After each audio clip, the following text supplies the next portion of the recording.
Hey there, this is Old Gaming Guru, and I'm doing my 12 top tips for surviving the grind to level 100 in PoE. I'm going to break these down really quick and just tell you what they are. And the first thing that you need to do is understand it's going to take you about 20 hours per level, if not more. So depending on how long you play, that's a good base point to determine how fast you're going to get to level 100. And probably as you do 99 to 100, it's going to take twice that. So if you're figuring it's going to take you at least probably 3 to 4 solid days of gameplay. All right, so what are my tips to get to that magic 100? And I'm really excited because I've never gotten to 100 on a melee character before. I've always given up in frustration, and I think I can do it with this guy. So here's what I'm looking at to make it to 100. All right, so the first tip is download this tool, PoB Community. It's amazing. It basically tells you the health of your character in every facet. And it also lets you theory craft and play around with things. You can see I can unclick and click nods, and I can see the effect that it has on my damage and my health. All right, so really quickly, when you look at it, here's your tree, and PoB Community I'll put a link to in the description. And then here's my stats. All right, so as you can see, when I unclick this right here, I do less damage over here.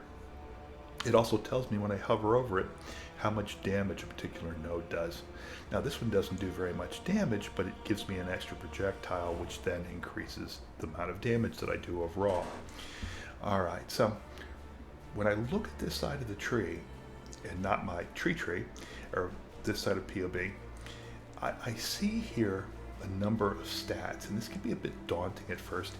So if this is your first time looking at this, let me just kind of run it down for you.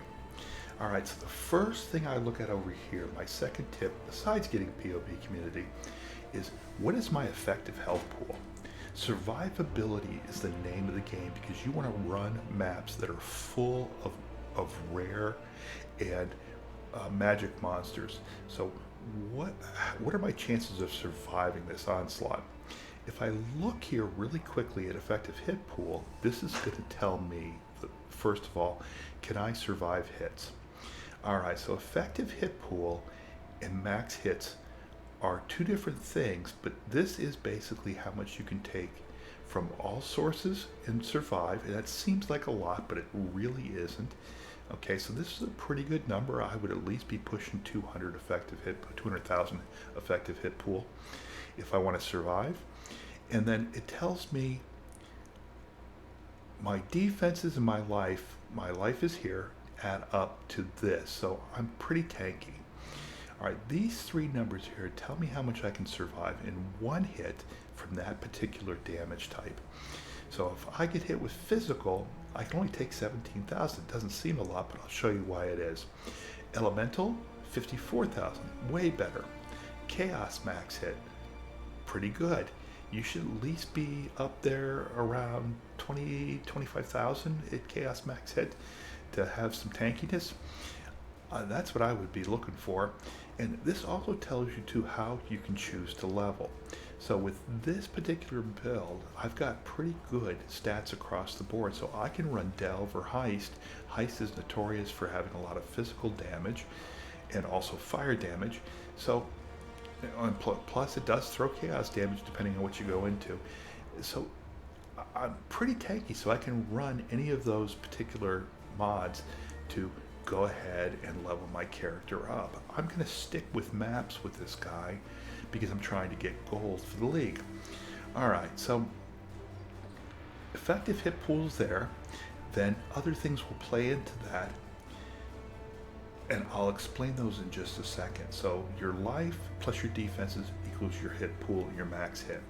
The second thing I would be concerned about is the amount of damage you do, and by no means is this guy a monster.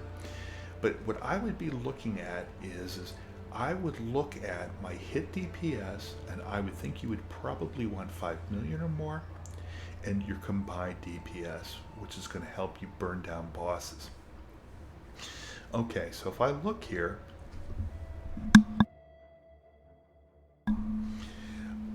I have an average damage, so each hit of mine does 885,000. I have a crit chance of 94,000 and a multiplier of 501%. So if I crit, which is it's only a 6% chance that I won't, I will do this right here. That's a big number, okay? So the monsters work the same way. So when you think I have 17,000 hits in my fizz pool here, that's not really a lot, because monsters are being geared up at those higher levels just like you are. They're doing more damage. And if they have a high crit chance, then it's going to blow through your defenses. And I'll explain how you mitigate that here in just a second. So you want this high damage, but remember your opponents have it too, and only your effective hit pool is the only thing between you and life and death, plus some other defenses.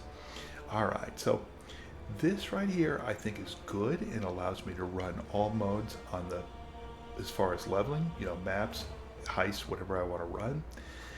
And like I said, I think you want to see this right here be somewhere around 5 million to be an effective mapper and to clear large packs of mobs without getting killed. The faster you kill, the less likelihood you'll be killed. If you give monsters enough time to actually go ahead and wind up their special attack and do a crit, then chances are they're going to overpower your health pool. All right, so then that being said, the fourth thing that you want to do is to go ahead and survive these attacks and criticals by monsters. You want to make sure a couple things are in place, your other defenses, I call them. All right, so first thing, and probably most important and easiest to get, is resistances. You want at least 75. Better yet, if you have additional bonuses to this, the higher you can get these, the better.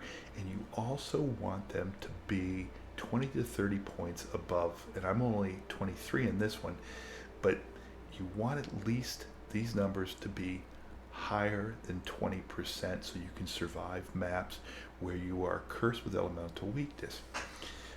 Chaos, you can probably ride with 72, and I'm not having a problem with it, but if you can get 75, get 75. So here you really want a fire resistance, effective fire resistance of at least 95. I would say 100 would be better. So when something hits you with one of these damage types, it's going to stop 75% of the damage incoming to you. Now let's talk about that. We have a monster that does 10,000 on a hit, but it does, say, because of a map modifier, 500% damage, just like you do, extra damage with a crit. Okay, so that 10,000 is now 60,000, which means it's going to overcome your max hit really, really quickly. It's going to overcome your life, definitely, for sure, but it's over your max hit. So that crit then is reduced by 75%, and the notorious one is fireball throwing monsters with high crit. So if, let's say he hits you for that 60,000, 75% of that will be knocked off immediately.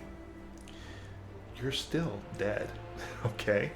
And that's probably an extreme example, but so 75%, let's just say we cut that down to like 15,000, it's still more than your health pool. And that's probably an extreme example, but having the resistance is what knocks that damage down.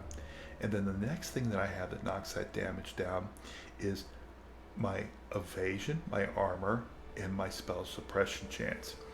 And this is probably some of the most important things you can stack. So this is tip number 5. All right, armor and block chance and evasion. Right here you can see any attack against me has a 75% chance due to my evasion rate of missing. So you wonder how I can survive fizz damage so well? Well, 25% of the attacks that hit me they miss. I mean, they hit, and 75% miss. So that is huge. The monster only has a 1 in 4 chance in hitting me. And for physical resistance, it's then further cut down by my physical damage reduction due to my armor. And you can see here, so a monster that hits me with physical has it reduced by 90% the damage amount. So going back to our last one, so if I had a monster that hit me for 60,000 with a crit, I would then have that reduced by 90%. Okay, so that then, if he hits me at all, that then is going to be huge. And maybe I'm using too extreme of a number here. So let's take another monster and say he's doing 1,000 per hit. Him and his buddies are doing 1,000 per hit, 6,000 on a crit. Okay, so if he hits me, which is a good chance that he won't, then that 6,000 is going to be reduced by 90%, which is going to cut it down to only 10% of damage. So he does 600 damage to me. Like I said, that makes all the difference in the world. So you want a character that has higher than what I've got evasion, and I think you can get to 90 now. So you want to be missed a lot, and or you want to have a ton of damage reduction here in Fizz to go ahead and survive those attacks. Well, what about spell casting monsters? Those ones that throw fireballs. Same thing.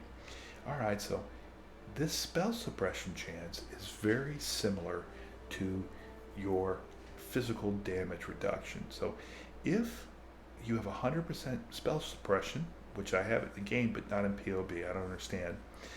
But if you have that, then the monster's damage is reduced tremendously by your spell suppression chance.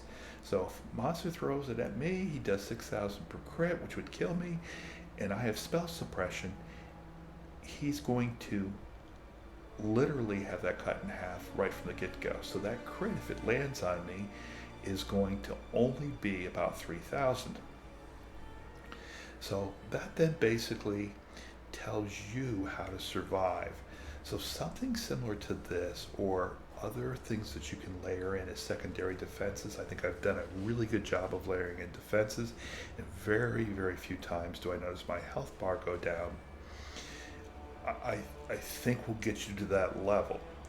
Alright, one more thing. I have Leech on this character, so look at these stats up here, and your life regen, Leech on hit rate, whether it's life leech or energy shield, if your monster's hitting you for 600 and you're taking back in that in life regen or life leech, so I'm taking back in 1,500 for every time I hit a monster. Okay, so if he's doing 600, I'm not even going to see my health bar move.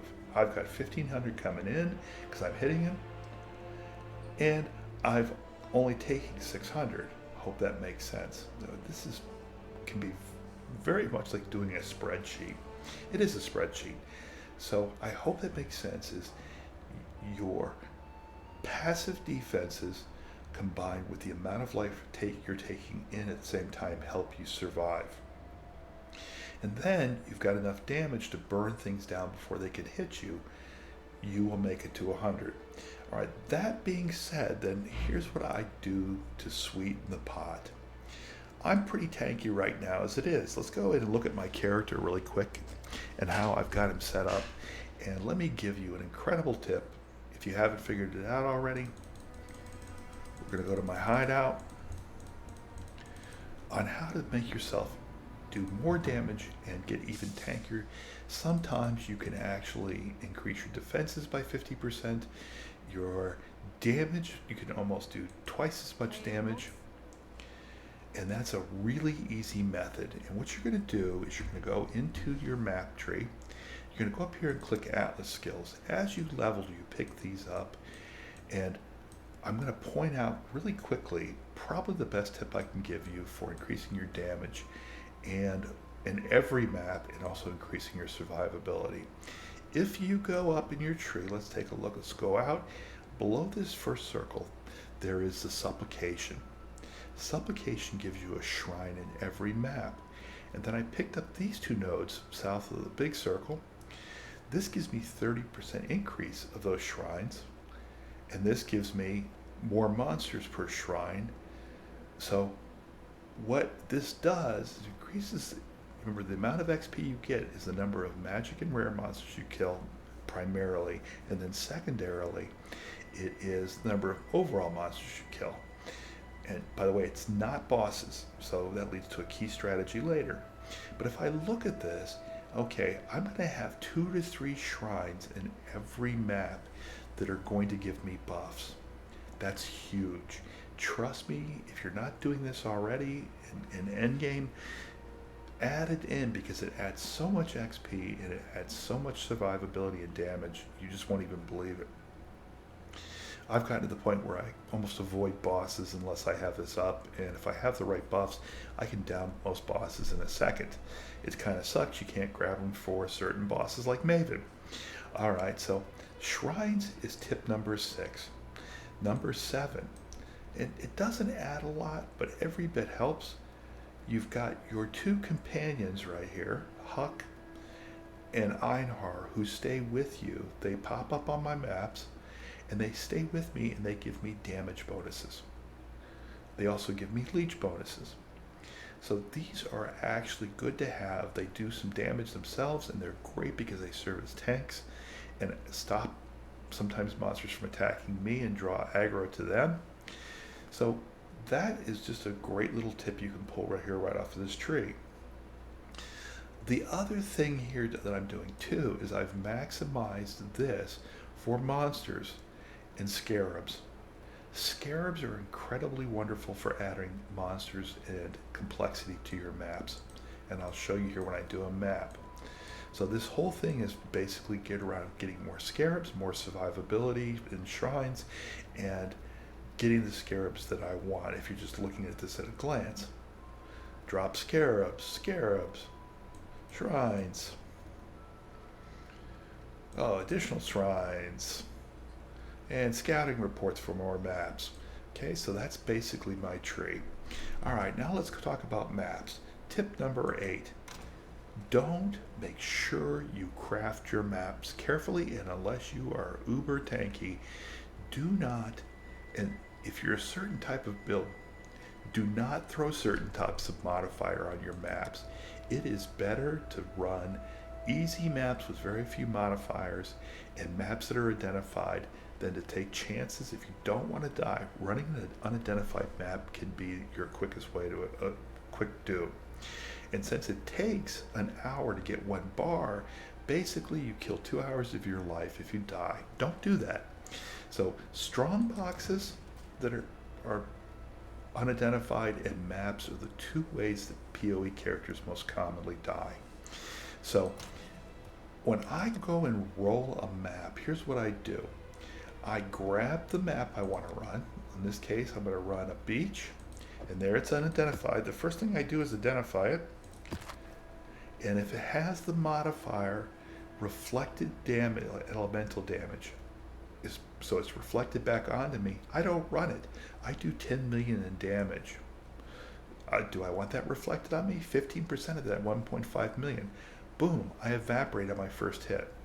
All right, so I grab that and I try to get modifiers. Let's go ahead and wriggle it. And hey, I got a great map. So I get more magic monsters, more XP. And I take some more damage, but I'm not too worried about that because I'm tanky. And I get reduced flash charges, which I don't care about.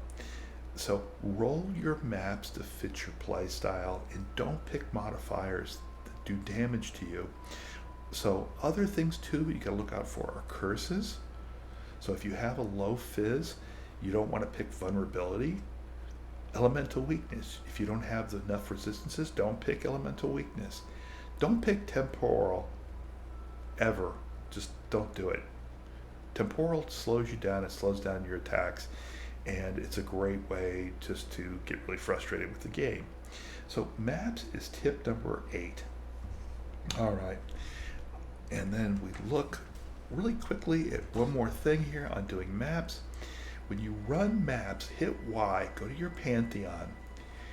two other ways that players die: they get frozen or stunned, and or they take fire or chaos damage and bleeding damage. Okay, so how do we get around that when we do our maps? All right, so in the Pantheon, look at this. I cannot be frozen. So a great way to die in this game is to get hit by frozen and then get hit by a chest effect. Don't do it. Grab this. You can pick other ones that will improve other areas, but find a way to not be frozen. Find a way to be unaffected by burning ground. Burning ground can do a lot of damage to you quickly. Chaos damage, you've already built your chaos defenses in. I wouldn't worry about being immune to chaos.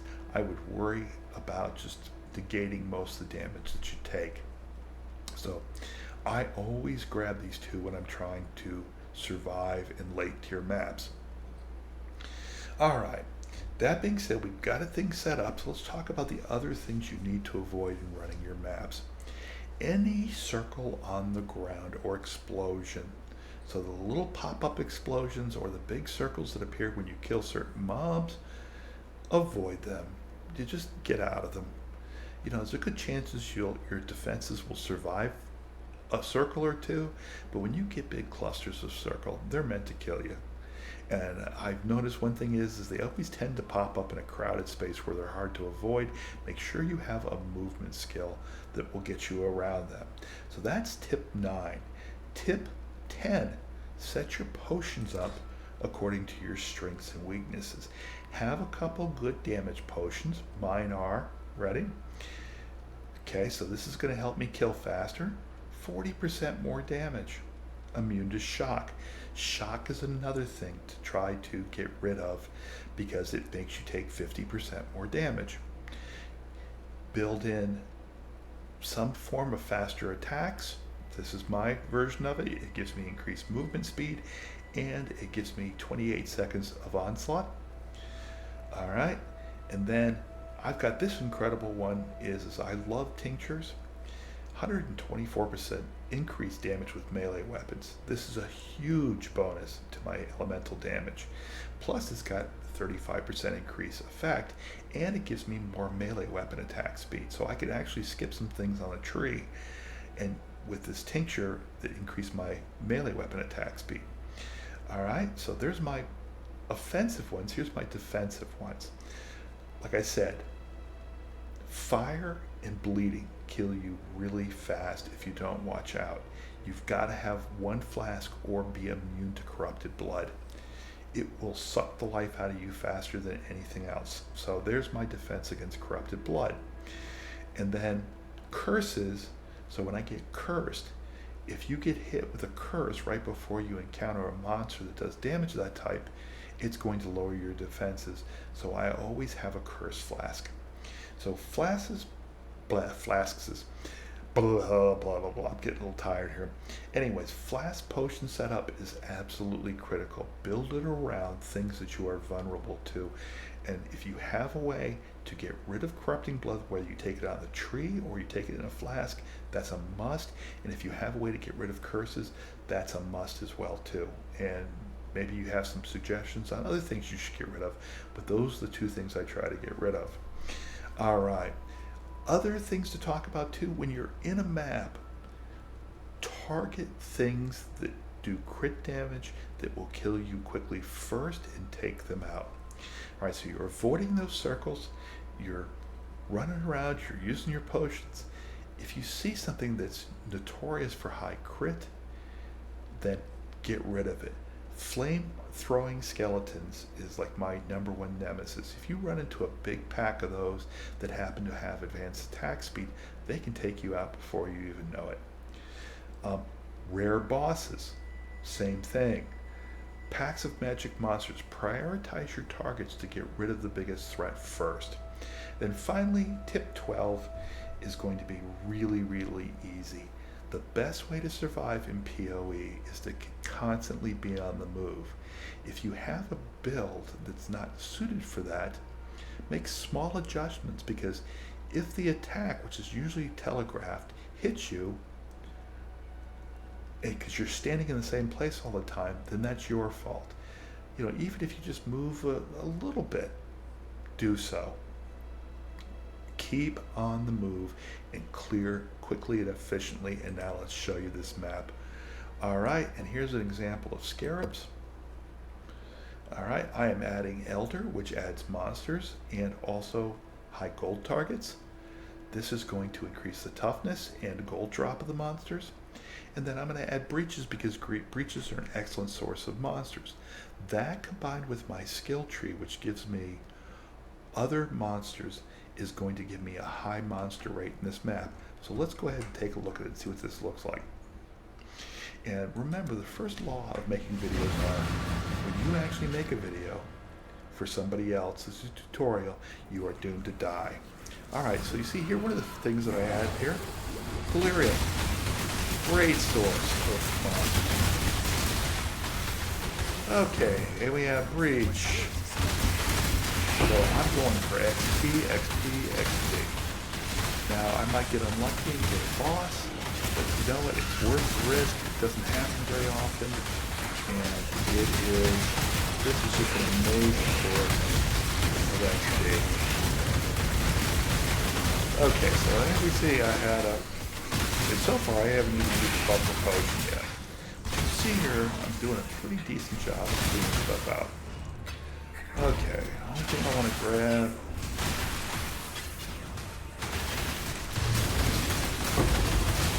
Okay, you see those flames throwing guys? Here's a shrine. And you can see I've got elemental resistance and also a buff to my damage.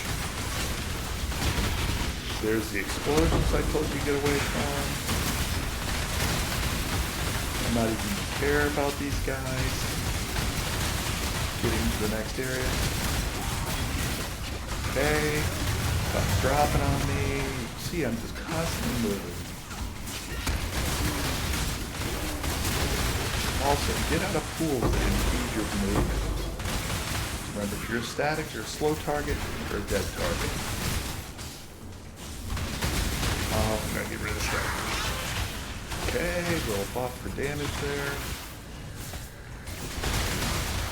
Alright, you see I've got explosions occurring again. My shrine is still up. Get rid of there. Get rid of the heist. I'm not even going to do the other heist right now. Get rid of the flame ball, drawings, whatever they are. Prioritizing my targets. And this would happen to be one of Ironheart's buddies, so I get Ironheart. So you now see I have a buff from Ironheart up here, life regeneration, life leech. And I'm just going around and grabbing the gold here. Also see that I've added all sorts of little mobs here to increase my experience.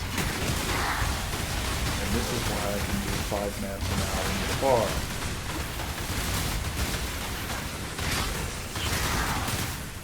At least until I get to the next level. Ooh, I forgot some gold back here and some mobs. Alright, grab that scarab. And you can see here Einhar also helps me out by killing things occasionally. Alright, let's just go into the boss. There's only level 4, so I'm not doing anything over here. Alright, and I'll get a map. A quick note on bosses. Don't do them unless you know the boss really well and you understand his mechanics. To do so is crazy. There are certain bosses that are way heavier than others, and even though they might be really easy, do you really want to go ahead and take a chance if they kill you? That's 2 hours you don't get back. Alright, so other things. When you have a battle ability, you use it. You'll get it back quickly. Don't always think there's going to be a better place you can use it. Use your valves every chance you get.